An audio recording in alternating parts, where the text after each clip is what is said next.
Good morning students, कैसे हैं आप सब। आई होप आप सब ठीक होंगे। कंटिन्यू स्टडी कीजिए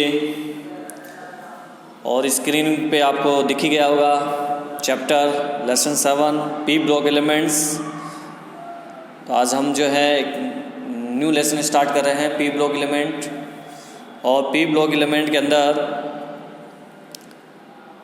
ये जो ग्रुप दिख रहा है आपको 13 और ये 14 ग्रुप, इसकी स्टडी हमने क्लास 11 में कर ली थी। और इस चैप्टर में हम 15 ग्रुप, 16, 17 और 18 ग्रुप की बात करेंगे। ठीक है, तो फर्स्ट ऑफ तो पी ब्लॉक के बारे में बात करते हैं कि पी ब्लॉक के अंदर कौन से एलिमेंट आते हैं। तो देखिए यहाँ फर्स्ट लाइन आप रीड कीजिए। The elements in which last electron enter in P orbital या पी सेल, पी ऑर्बिटल बोल दीजिए, are called P block element.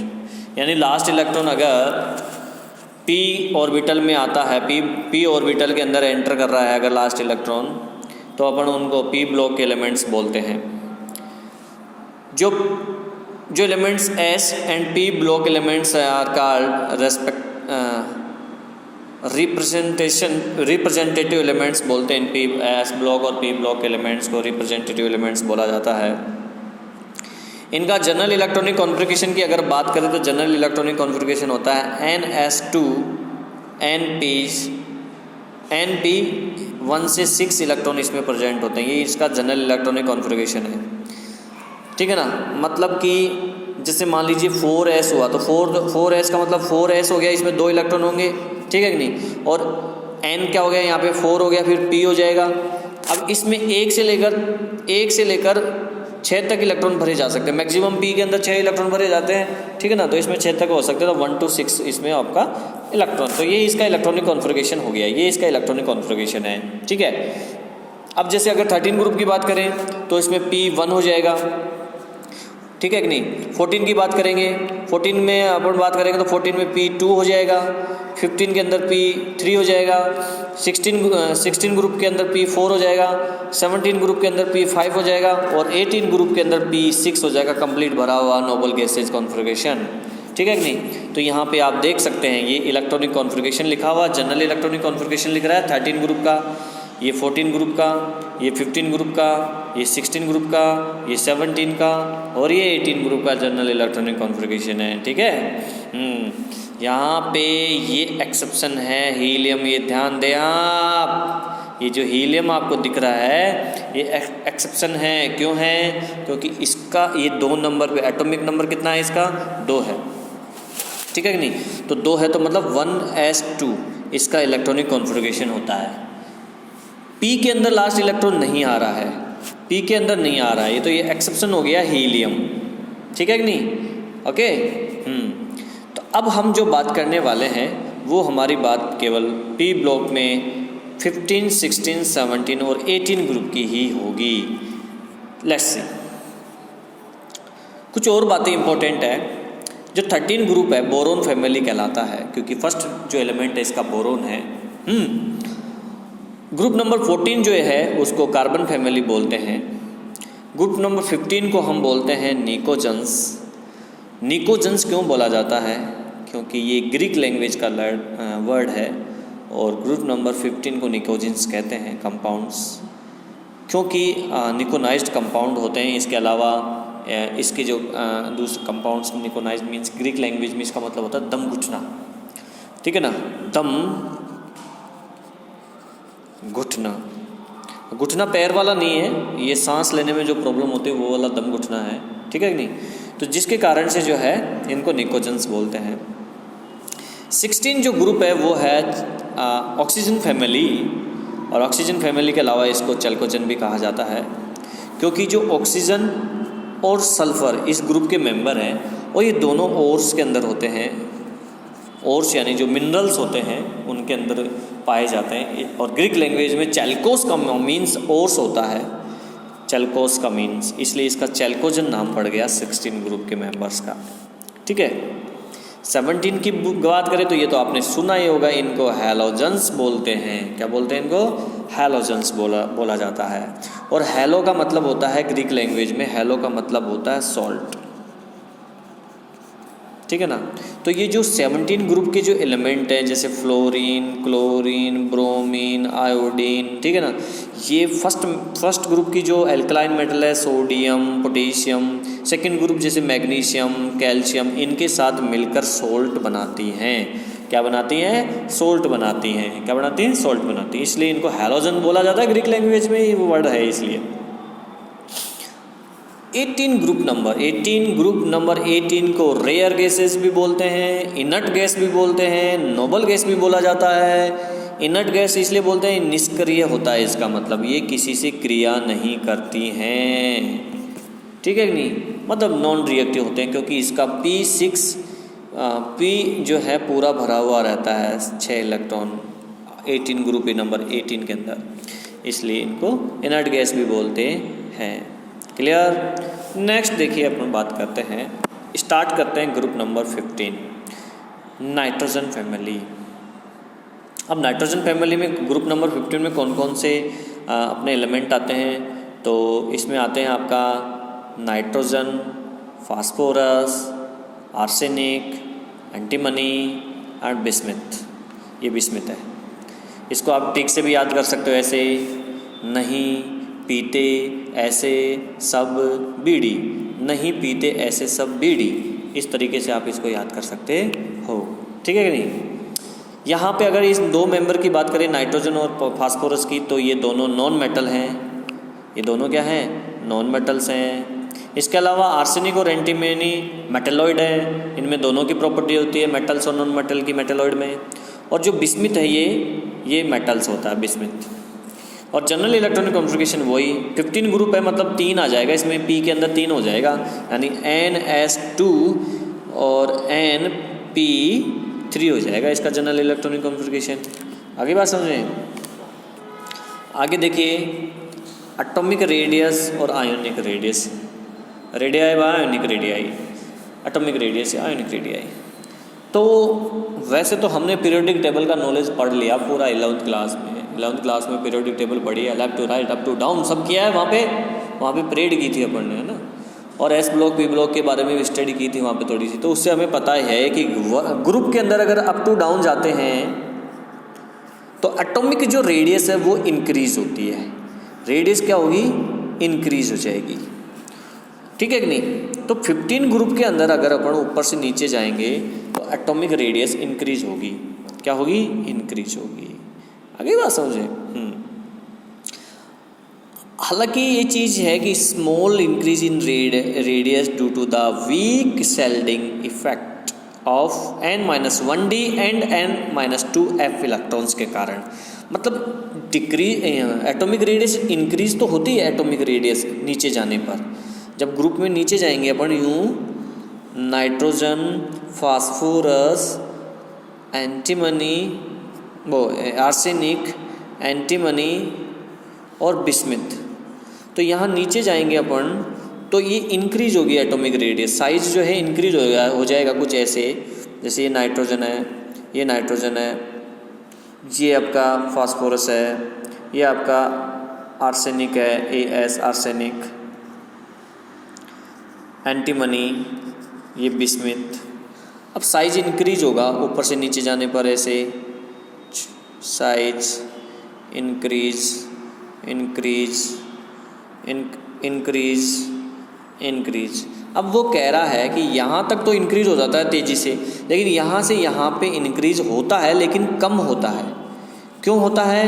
क्योंकि यहाँ पे जो इलेक्ट्रॉन आता है वो आता है n-1d के अंदर और n-2f के अंदर, जिसके कारण से जो स्क्रीनिंग इफेक्ट यानी कि शेल्डिंग इफेक्ट वो कम होता है, वीक होता है, इसलिए ज़्यादा बड़ा नहीं हो पाता साइज, ठीक है। तो ये एटॉमिक रेडियस हो गया। आयोनाइजेशन एंथैल्पी की बात करते हैं। अब ये तो आप जानते हो, इसमें तो बताने वाली बात है ही नहीं कि जो आयोनाइजेशन एनर्जी है वो इन्वर्सली प्रोपोर्शनल होती है एटॉमिक रेडियस के, ध्यान है ना। एटॉमिक रेडियस इंक्रीज होगा तो आयोनाइजेशन एंथैल्पी डिक्रीज होगा। इट मीन्स हम जानते हैं ग्रुप 15 के अंदर अगर अपन ऊपर से नीचे जाएंगे तो एटॉमिक रेडियस क्या होता है, इंक्रीज होता है, तो आयोनाइजेशन एनर्जी क्या होगी, डिक्रीज होगी। क्लियर? चलो आगे, इलेक्ट्रॉन नेगेटिविटी, तो ये भी हम जानते हैं, ऊपर से नीचे जाने पर एटॉमिक रेडियस इंक्रीज, तो इलेक्ट्रोनेगेटिविटी क्या होगी, डिक्रीज, क्योंकि साइज बड़ा हो जाता है। फिजिकल प्रॉपर्टीज़ की बात करते हैं। फिजिकल प्रॉपर्टीज़, नाइट्रोजन को छोड़कर बाकी सभी एलोट्रोप बनाते हैं, एलोट्रोपी होते हैं। एलोट्रोप्स, अरे जैसे कार्बन के एलोट्रोप नहीं होते क्या, डायमंड, ग्रेफाइट, टुलरीन, वैसे ही इनके भी एलोट्रोप होते हैं, लेकिन नाइट्रोजन के नहीं होते। ठीक है। इसके अलावा हम बात करें ऑल एलिमेंट्स, 15 ग्रुप के जो जितने भी एलिमेंट्स हैं वो पॉली एटॉमिक होते हैं। नाइट्रोजन देखो N2 आता है, फास्फोरस पे P4 आता है, तो ये पॉली एटॉमिक है। नाइट्रोजन डाई एटॉमिक है, N2 मतलब डाई एटॉमिक, ये 4 आ गया पॉली एटॉमिक। तो ये सभी जो 15 ग्रुप के एलिमेंट्स हैं वो क्या होते हैं, पॉली एटॉमिक होते हैं। ठीक है नहीं, इसमें केवल जो N2 है वो गैस फॉर्म में होती है, एंड ऑल अदर जितने भी हैं वो सॉलिड फॉर्म में होते हैं, बाकी सब सॉलिड है। गैस है नाइट्रोजन, बाकी सब सॉलिड है। ये मैं आपको बता ही चुका कि नॉन मेटल होती है फास्फोरस और नाइट्रोजन, जबकि आर्सेनिक और एंटीमनी जो है मेटलॉइड होती हैं, बिस्मिथ जो है मेटल होती है। ठीक है। इनका बॉइलिंग पॉइंट की बात करें तो ऊपर से नीचे जाएंगे तो इंक्रीज होगा, क्योंकि सोलिबिलिटी बढ़ती, सॉलिड होते जा रहे हैं, वो गैस से सॉलिड होते जा रहे हैं ज़्यादा, इसलिए बीपी भी बढ़ेगा, एमपी भी इंक्रीज होगा, लेकिन बिस्मिथ पे डिक्रीज हो जाता है।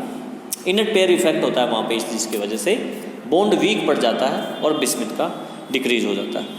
समझ रहे बात की गहराई को?